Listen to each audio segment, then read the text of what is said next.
আমাদের এই এলাকার মানুষের উদ্যোগ নাই, ঝুঁকি নিতে পারে না। এই কথাগুলো আপনাকে আগের বারও বলে গিয়েছিলাম, মনে আছে আপনাদের? সাহস নাই। আর একটা নতুন কিছু করবার জন্য যে উদ্যোগ গ্রহণ করা সেটাও নাই।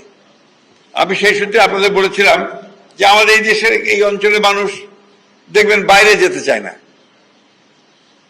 বিদেশে, মিডল ইস্টে। আর ওই যে আমাদের মুশফিক ফজল আনসারী সাহেবরা আছেন, উনাদের এলাকার মানুষ গোটা পৃথিবী দখল করে ফেলছে প্রায়। সিলেটের এলাকা, বাড়ি সিলেট। আপনি লন্ডনে যাবেন, দেখবেন যে বাঙালি শুধু, সব গিজগিজ করছে। কারা? যে সমস্ত সিলেটি। এবং শুনলে অবাক হবেন আপনারা, সিলেটে একটা ইন্ডাস্ট্রি আছে, এই ইন্ডাস্ট্রিটাকে লন্ডনে যেটাকে বলা হয় কারি ইন্ডাস্ট্রি, রেস্টুরেন্ট। এই রেস্টুরেন্টগুলো সমস্ত সিলেটি লোকেদের, প্রায় মোর দেন 12,000, না 12,000-এর উপরে। হ্যাঁ,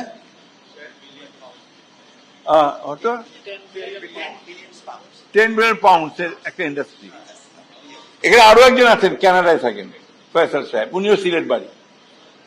তো আমি কথাগুলো এই জন্য বলছি যে আপনারা একজন বলছে সিলেট, নোয়াখালী, কুমিল্লা, বরিশাল, কক্সবাজার, চিটাগাং, দেখবেন এই লোকগুলো আমাদের চেয়ে অনেক সলভেন্ট, তারা অনেক সচ্ছল। কেন? তাদের প্রত্যেকটি পরিবারের কেউ না কেউ বিদেশে আছে, বিদেশ থেকে যে টাকা আয় করে সেখান দিয়ে তাদের পরিবার সচ্ছল ভাবে চলে, এখানে তারা ব্যবসা বাণিজ্য করে চলে। আর আমাদের লোকজন বিদেশে যেতেই চায় না। আমি আপনাদের গল্প বলেছিলাম, সত্য ঘটনা। আমার বাবাও পৌরসভার চেয়ারম্যান ছিলেন। তা আমার বাবা পৌরসভার একটা মার্কেট তৈরি করলেন, নিউ মার্কেট। তো সেই নিউ মার্কেটে দোকান বরাদ্দ হবে। তো আমার বাবা সব আমাদের স্থানীয় লোকজন যারা আমাদের ঠাকুরগার এত্তিকার ডেকে ডেকে বললেন, বাবা তোমরা একটা করে দোকান নাও। তো বলছি, করেনি কি চেয়ারম্যান সাহেব, আমরা দোকানদারি করব না, আমরা তো জমিদার, বাড়ি আছে, জমি আছে, আমি দোকানদারি করব। নেয়নি, নিল ওই আপনার মুন্সিগঞ্জ, নোয়াখালী, কুমিল্লার এলাকার লোকেরা যারা ওখানে থাকতো, তারা এসে আপনার দোকানগুলো নিল।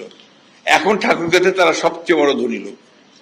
আর আমার ওই স্থানীয় লোকেরা জমি বেচতে বেচতে প্রায় নিঃস্ব হয়ে গিয়ে গ্রামে গিয়ে বাস করতেছে।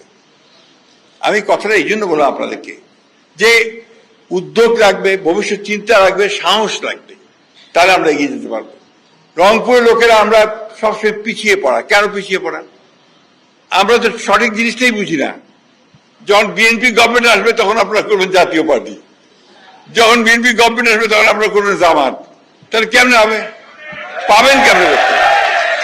আমি কথাটা এই জন্য বলছি যে আপনাদেরকে বাস্তবটা বুঝতে হবে। বাস্তবটা না বুঝে আপনারা এগুতে পারবেন না। আজকে আমাদের প্রধানমন্ত্রী জনাব তারেক রহমান, উনি তো নর্থ বেঙ্গলের মানুষ, তাই না? বাড়ি তো বগুড়া। উনি আজকে আমাদের প্রধানমন্ত্রী, তার বাবা প্রেসিডেন্ট ছিলেন, তার মা প্রধানমন্ত্রী ছিলেন। তিনি এই এলাকার জন্য কাজ করতে চান। এই যে দেখেন আমাদের নেতাদেরকে দায়িত্ব দিয়েছেন, এখন এই নেতাদের দায়িত্ব হবে তাদেরকে হেক্টিক কাজ করে রংপুরের জন্য, রংপুর বিভাগের জন্য উন্নয়ন বিষয়গুলোকে সামনে নিয়ে আসা, তাই না?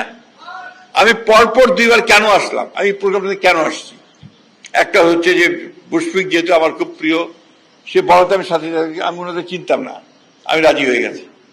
আরেকটা কারণ হচ্ছে যে এই জিনিসগুলোকে আপনাকে সহযোগিতা করতে হবে, তার এদের পাশে দাঁড়াতে হবে, এই মানুষগুলোকে অনুপ্রেরণা দিতে হবে যাতে করে তারা আরো বেশি করে এই কাজগুলো করতে পারে।